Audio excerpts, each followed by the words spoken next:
একদম শেষ মুহূর্তে শেষ করবার আগে আপনার যদি কিছু বলবার থাকে। আমি হচ্ছে যে সবসময় হচ্ছে যে ব্রেক প্রথম আলোর প্রতি সবসময় হচ্ছে কৃতজ্ঞ থাকবো। তাদের তারা হচ্ছে আমার সাথে মানে আমাকে মানে আর্থিকভাবে এবং মেন্টালি সাপোর্ট দেওয়ার জন্য সবসময় মানে আমি ওনাদের প্রতি কৃতজ্ঞ।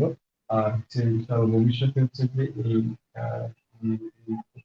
ব্রেক প্রথম আলো যারা আরো বেশি মানুষের মাঝে বা সমাজে যারা অবহেলিত এবং পড়াশোনার সুবিধা বঞ্চিত যারা তাদের পাশে দাঁড়াবে, এটাই হচ্ছে যে আমার মানে আমার চাওয়া এবং করি। তার জন্য হচ্ছে যে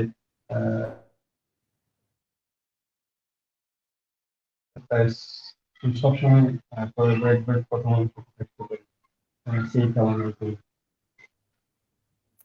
অনেক ধন্যবাদ সাব্বির।